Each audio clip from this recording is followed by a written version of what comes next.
students, myself Simran Shukla. I am your geology tutor and today topic is gametogenesis. First, what the topic today is gametogenesis. And genesis means formation. Here is a gametes formation. Gamete formation is called gametogenesis. Okay? तो genesis means होता है form and gamete आज का हमारा जो content है वो होगा first we learn about spermatogenesis and second is oogenesis. So let's start it. First is what is gametes? So primary sex organ in males, there is a sperm, and in females there is a ovum. And formation of sperm is called spermatogenesis and formation of ovum is called oogenesis. First we learn about the spermatogenesis. Spermatogenesis process जो होती है वो बेटा वो puberty में start होती है, उससे पहले वो स्टार्ट नहीं होती है. First spermatogenesis process start in a puberty. Spermatogenesis process is occur in a seminiferous tubules. And where is the seminiferous tubules is present? Is present in a testis. In a testis, the seminiferous tubules present, and in a seminiferous tubules present in a cell spermatogonia. Spermatogonia एक primary cell है जिससे spermatogenesis sperm का formation होगा. तो spermatogonia is a primary cell.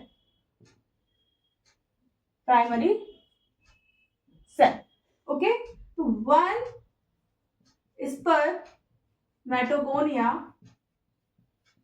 form 512 spermatids. Spermatids means sperms. Okay, one spermatogonia form 512 spermatids and one spermatogonia form spermatids in 73 days. तो एक sperm बनने में 73 डेज लगते हैं. मतलब एक स्पर्मेटोगोनिया से 500 स्पर्मेटिड जो बनते हैं उसको 73 डेज लगते हैं. Okay. So how the seminiferous tubules look like? Suppose this is a seminiferous tubule cell. Seminiferous tubule cell. In this cell, I made here a roughly diagram. There is a colloidal cell. This is a Sertoli cell. And these are the spermatogonia cell. ठीक है. तो हम लेंगे पहले suppose this is a spermatogonia cell. एक spermatogonia cell है ये और ये डिप्लॉइड फॉर्म में है. हमारी बॉडी में जितनी भी सेल्स होती है वो डिप्लॉइड फॉर्म में होती हैं. बट गैमेट जो होते हैं वो हैप्लॉइड फॉर्म में हमको बनाने होंगे क्योंकि फर्टिलाइजेशन जब होता है तो मेल से आते हैं हैप्लॉइड गैमेट और फीमेल से जब हैप्लॉइड गैमेट आते हैं तो वो दोनों मिलकर एक डिप्लॉइड गैमेट मतलब एक जाइगोट का फॉर्मेशन करते हैं. इसलिए यहाँ पर हमें गैमेट जो होता है हमें चाहिए यहाँ पर हैप्लॉइड में. यहाँ पे अभी क्या है डिप्लॉइड में. तो फर्स्ट क्या होगा डिफ्रेंशिएशन होगा. क्या होगा यहाँ पे सबसे पहले सेल के साथ डिफ्रेंशिएशन होगा. माइटोसिस होगा. माइटोसिस मीन्स अपने नंबर का इंक्रीज करना. जो सेल होता है माइटोसिस फॉर्म करता है अपने सेल को अपने नंबर जो सेल होती है नंबर की उसको बढ़ाता है. ये आप पढ़ोगे सेल डिवीजन जो चैप्टर है उसमें. ठीक है. तो यहाँ पे क्या हुआ सेल का फॉर्मेशन हुआ न्यू सेल का. अब क्या होगा जो डिफ्रेंशिएशन हुआ माइटोसिस हुआ अब होगा यहाँ पे मियोसिस. अब जो सेल होगी वो फॉर्म करेगी मियोसिस. क्या करेंगे हम जब डिफरेंशिएशन होगा माइटोसिस का तो ये बनेगा प्राइमरी स्पर्मेटोगोनिया साइट। एक बार फिर समझो बेटा, ये है seminiferous tubules, this is a colloidal cell, this is a sertoli cell and this is a spermatogonia. हमने इसमें से एक स्पर्मेटोगोनिया लिया एंड जो स्पर्मेटोगोनिया है वो डिप्लॉइड फॉर्म में है। हमने इसमें डिफरेंशिएशन किया, माइटोसिस परफॉर्म हुई, माइटोसिस जब परफॉर्म हुई तो यहाँ पे नंबर्स ऑफ सेल्स बढ़े और उनको हम बोलेंगे प्राइमरी स्पर्मेटोसाइट्स। अब सारे प्राइमरी स्पर्मेटोसाइट जो होंगे वो आगे जाके मियोसिस फॉर्म नहीं, मियोसिस की जो प्रोसेस है वो नहीं करेंगे। कुछ स्पर्मेटोसाइट जो होंगे वो मियोसिस परफॉर्म करेंगे। मियोसिस मतलब अपने नंबर का रिडक्शन करना। जब वो रिडक्शन करेंगे अपने नंबर्स का, यहाँ बनेगा सेकेंडरी स्पर्मेटोसाइट। सेकेंडरी स्पर्मेटोसाइट जो होगा वो होगा हैप्लॉइड फॉर्म में, हैप्लॉइड फॉर्म में। अब जो सेकेंडरी स्पर्मेटोसाइट है वो अगेन सेकेंड टाइम मियोसिस की प्रोसेस को फॉर्म करेंगे और यहाँ बनाएंगे वो स्पर्मेटिड्स, फॉर्म स्पर्मेटिड्स। अब यू नो दैट कि जो स्पर्म होते हैं वो फर्जाइल, मतलब इस तरीके से उनका शेप होता है, हेड होता है, यहाँ पे टेल होती है, बट ये आप देख सकते हो जो सेल है उसी ओवल शेप में और बहुत बड़े हैं। तो अब इनमें क्या होगा, इनमें जो सेल्स हैं वो बहुत ड्रास्टिक चेंजेस लाएंगे अपने अंदर। ड्रास्टिक चेंजेस ऐसे में जो सेल्स हैं, कुछ सेल्स माइटोकॉन्ड्रिया बनाएंगे, कुछ सेल्स हेड पे जाके बन जाएंगे। तो इसमें जो स्पर्मेटिड्स के बाद यहाँ पे बनेंगे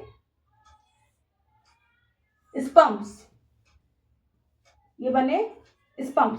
अब जो स्पर्म यहाँ बने हैं ये अभी नॉन मोटाइल है, मोटाइल नहीं है, इनमें कोई कैपेबिलिटी नहीं है कि स्विम कर सके, इनमें भी कोई मोटिलिटी नहीं है, बस फॉर्म हुए हैं। यहाँ पे क्या हुआ, स्पर्मेटिड्स के बाद स्पर्म सिर्फ फॉर्म हुए, कुछ ड्रास्टिक चेंजेस हुआ इनमें और वो जो इस फॉर्म, जो सर्कुलर फॉर्म था उससे वो इस फॉर्म में आ गए हैं। ठीक है, यहाँ पे क्या हुआ है बेटा, ये जो प्रोसेस है यहाँ तक की सेकेंड स्पर्मेटोसाइट की प्रोसेस को, इसको हम बोलेंगे स्पर्मेटोसाइटोजेनेसिस।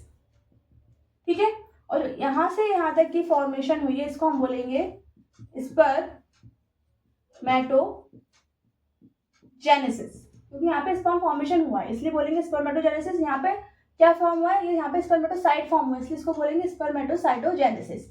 यहाँ पर एक चीज और याद रखना, यहाँ पे जो होता है वो इक्वल डिवीजन होता है, इक्वल डिवीजन मतलब जो सेल होंगी वो ये भी सिमिलर होगी और ये भी सिमिलर होगी, ये इक्वल डिवीजन हो रहा है। इसके बाद जब इक्वल डिवीजन के बाद जो स्पर्मेटिड्स हैं वो एक 4 स्पर्म में 4 हैप्लॉइड स्पर्म बनते हैं। ठीक है, तो जो एक स्पर्मेटिड से 4 स्पर्म का फॉर्मेशन होता है। ठीक है, एक स्पर्मेटिड 4 स्पर्म का फॉर्मेशन करती है, इसलिए स्पर्म जो होते हैं वो ज्यादा फॉर्मेशन होता है स्पर्म का। ठीक है, अब जो इसका हेड है, ये जो है हेड है स्पर्म का, ये क्या करेगा, ये एम्बेडेड करेगा अपने हेड से सर्टोरी सेल्स में। सर्टोरी सेल्स कहाँ प्रेजेंट थी, सेमिनिफेरस ट्यूब्यूल में प्रेजेंट थी। यहाँ पे एम्बेडेड जब करेगा तो इसके अंदर कुछ चेंजेस होंगे, जैसे कि ये जो नॉन मोटाइल है यहाँ से जाके थोड़ा सा मोटाइल होगा। इसका जो टेल है उसमें कैल्शियम आएगा, कैल्शियम की वजह से वो स्विम कर पाएगा। यहाँ से जब वो सेमिनिफेरस ट्यूब्यूल से जो स्पर्म है जब वो बाहर आता है तो इस प्रोसेस को बोलेंगे बेटा स्पर्मिएशन। किस प्रोसेस को क्या बोलते हैं इसको थोड़ा याद रखना। स्पर्मिएशन यहाँ पे क्यों बोला, तो यहाँ पे किसी चीज का फॉर्मेशन नहीं हुआ है, यहाँ पे सिर्फ कुछ चेंजेस हुए हैं। यहाँ पे जेनेसिस लगा है मतलब यहाँ पे फॉर्मेशन हो रहा है, यहाँ पे भी फॉर्मेशन हो रहा है। ठीक है, जेनेसिस का मतलब फॉर्मेशन और यहाँ पे स्पर्मिएशन मतलब यहाँ पे कोई फॉर्मेशन हुआ है, बस कुछ चेंजेस हुए हैं हमारे स्पर्म के अंदर। अगर स्पर्म का एक डायग्राम मैं यहाँ पे बनाऊं आपको, जो स्पर्म होते हैं, suppose this is sperm head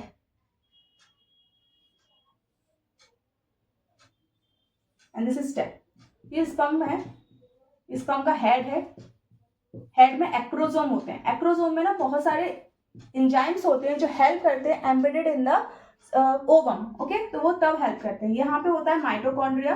mitochondria जो होता है वो हेल्प करता है स्पर्म को फ्लोट कराने में, फ्लोटिंग में हेल्प करता है। ठीक है, माइटोकॉन्ड्रिया में यू नो दैट कि एटीपी होता है जो फ्लोटिंग में हेल्प करता है। ये होती है स्पर्म की टेल, जिसमें एक कैस्पर प्रेजेंट होता है, मतलब कैटायन जो कि कैल्शियम को टेल में टेल होती है उसमें एम्बेडेड कराता है। ठीक है, यहाँ पे कैस्पर आयन प्रेजेंट होता है। इसके बाद अब ये प्रोसेस है इसी को बोलेंगे स्पर्मेटोजेनेसिस। स्पर्मेटोजेनेसिस की प्रोसेस हो गई, पर इसके बिहाइंड ना कुछ बहुत इंपॉर्टेंट हार्मोन्स होते हैं जो हेल्प करते हैं इस प्रोसेस को होने में। वो हार्मोन्स जो होते हैं वो रिलीज होते हैं गोनेडोट्रोपिक रिलीजिंग हार्मोन से, ठीक है। अगर आपने ब्रेन का चैप्टर पढ़ा होगा तो वहां पे हाइपोथैलेमस प्रेजेंट होता है फोर ब्रेन में। हाइपोथैलेमस जो होता है उसके अंदर बहुत सारे हार्मोन्स होते हैं, ठीक है। तो suppose hypothalamus present in a brain, और ब्रेन में भी कहाँ प्रेजेंट होता है, फोर ब्रेन में प्रेजेंट होता है, फोर ब्रेन, ठीक है, जो सबसे बड़ा पार्ट होता है ब्रेन का, वहां प्रेजेंट होता है हाइपोथैलेमस। हाइपोथैलेमस जो होता है वो एक्टिवेट करता है एंटेरियर पिट्यूटरी को। एंटेरियर पिट्यूटरी स्टिमुलेट करती है गोनेडोट्रोपिक रिलीजिंग हार्मोन, जिसको शॉर्ट फॉर्म हम इस तरीके से लिख सकते हैं अगर आप चाहो तो, गोनेडोट्रोपिन रिलीजिंग हार्मोन। नाम से समझ में आ रहा है रिलीजिंग मतलब कुछ ना कुछ रिलीज करेगा। तो जो गोनेडोट्रोपिक रिलीजिंग हार्मोन होते हैं वो दो हार्मोन को रिलीज करते हैं। First is follicle stimulating hormone, follicular stimulating hormone, ठीक है। And second is luteinising hormone, luteinising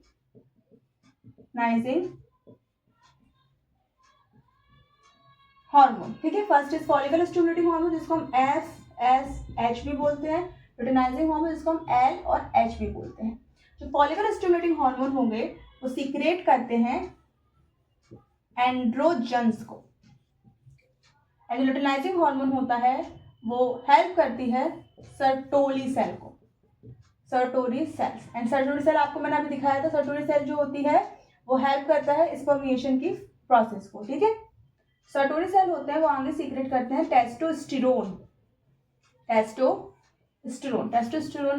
जो होता है वो हार्मोन जो सर्टोरी सेल से आप सीक्रेट करती हैं, ठीक है।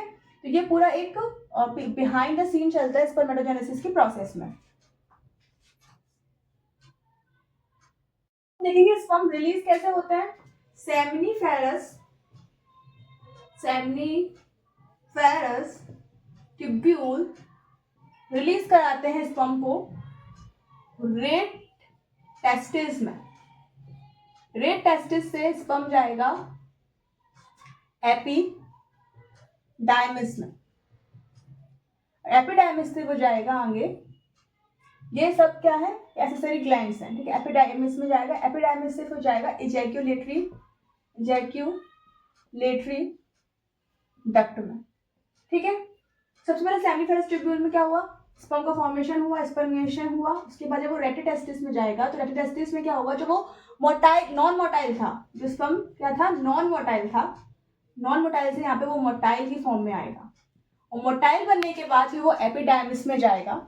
एपिडाइमिस में क्या होगा, एपिडाइमिस में एक कैल्सपर, मैंने बताया था कैल्सपर आयन होता है, कैल्शियम का फॉर्मेशन होता है ना एपिडाइमिस में होता है। तो कैल्शियम कहाँ, जो स्पर्म में कैल्शियम कहाँ से जाएगा, एपिडाइमिस में जाएगा। एपिडाइमिस में जब वो रहता है स्पर्म, तो यहाँ पे वो क्या बनता है नॉन मोटाइल, जो उसमें थोड़े बहुत फंक्शन रह जाते हैं, क्या अगर वो थोड़ा सा नॉन मोटाइल से मोटाइल की फॉर्मेशन यहाँ पर भी होती है। इसके बाद वो जाता है इजैक्यूलेटरी डक्ट में। इजैक्यूलेटरी डक्ट में स्पर्म तब तक रहता है जब तक कि कोई फर्टिलाइजेशन ना हो।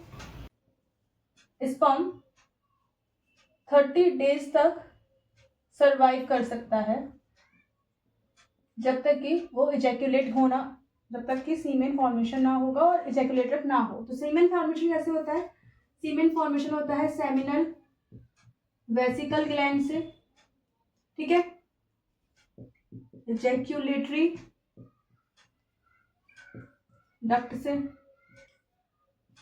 सीमेन फॉर्मेशन होता है, ठीक है, सेमिनल वेसिकल से इजैक्यूलेटरी डक्ट से यहाँ पे क्या होता है सीमेन का फॉर्मेशन।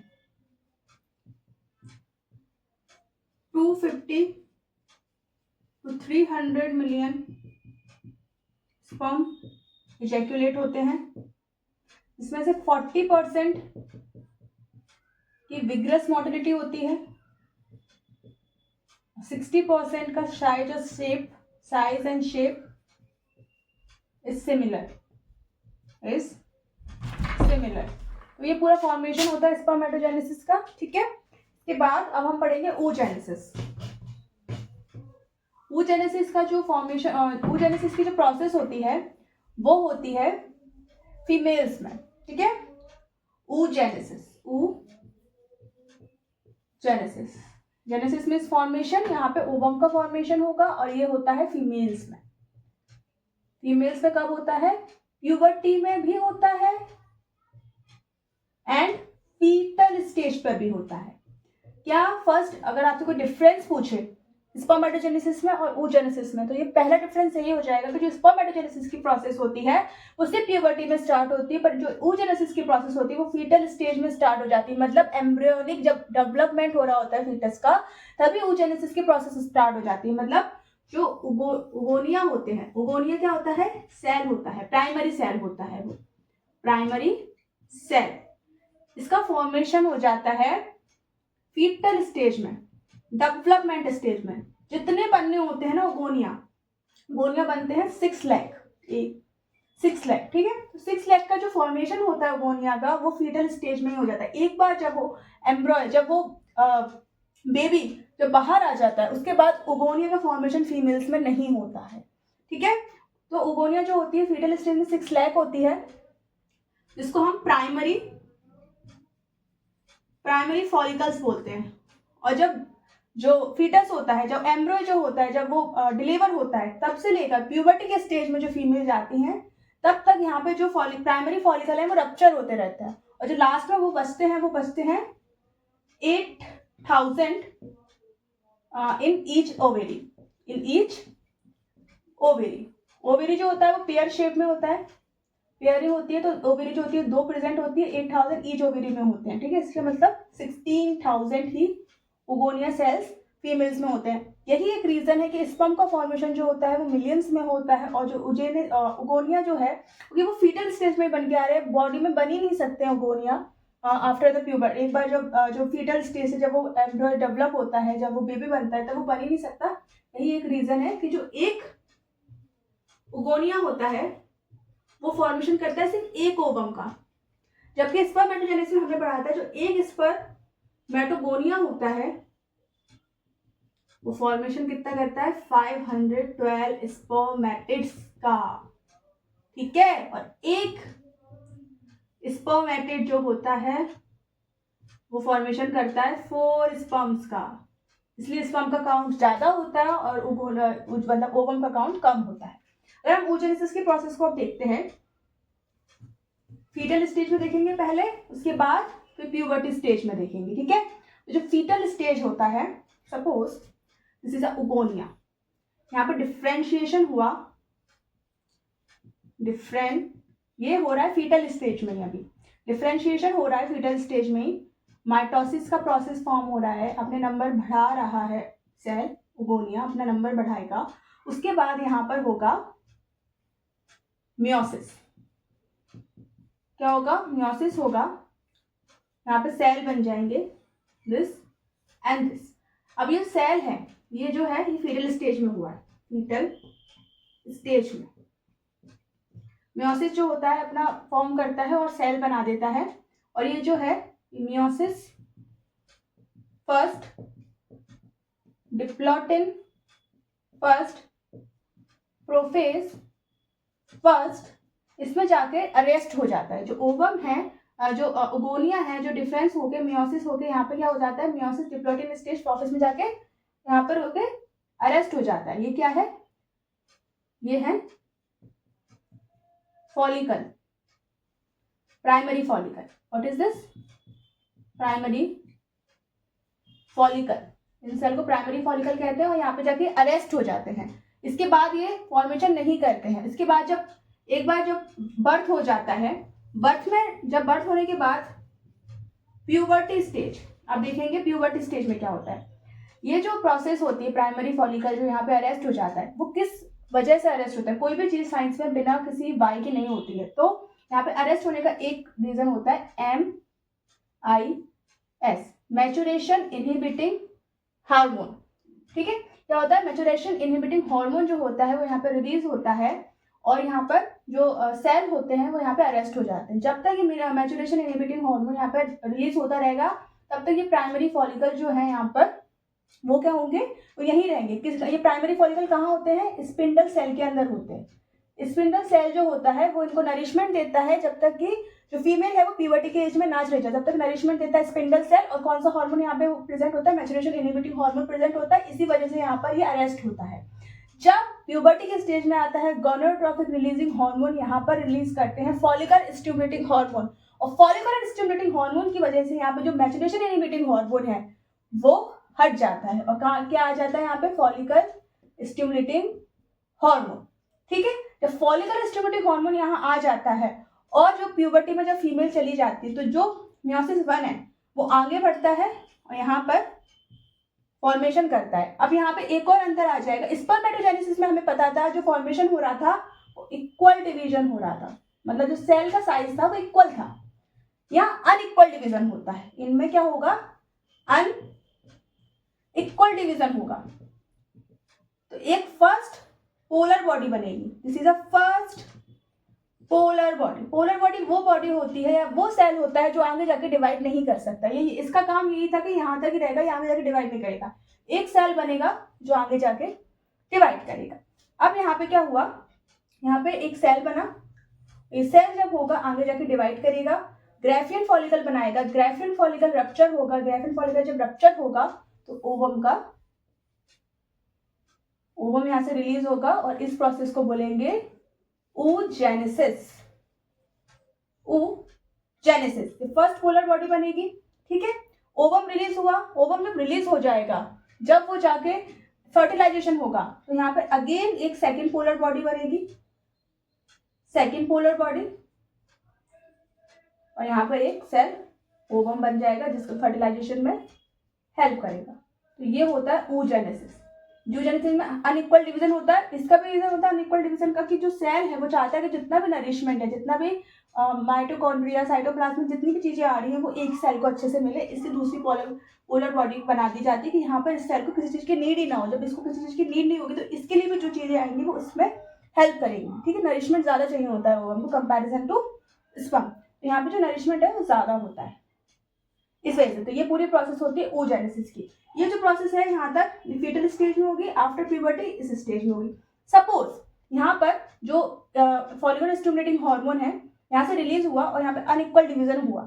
अब जो अनइक्वल डिवीजन है यहाँ पर ये प्रोसेस, इसके बाद की जो प्रोसेस है ये तब परफॉर्म होती है जब फर्टिलाइजेशन हो जाता है। अगर फर्टिलाइजेशन नहीं हुआ तो क्या होगा, जो मियोसिस है उसके बाद मेंस्ट्रुअल साइकिल स्टार्ट हो जाएगी।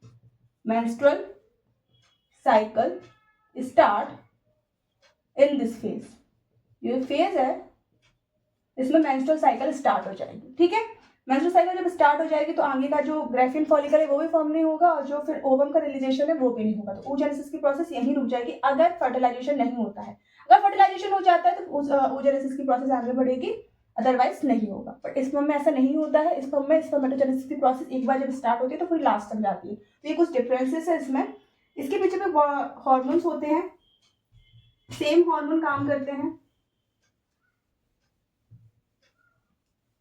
जो हाइपोथैलेमस होता है वो अगेन एंटीरियर पिट्यूटरी, हाइपोथैलेमस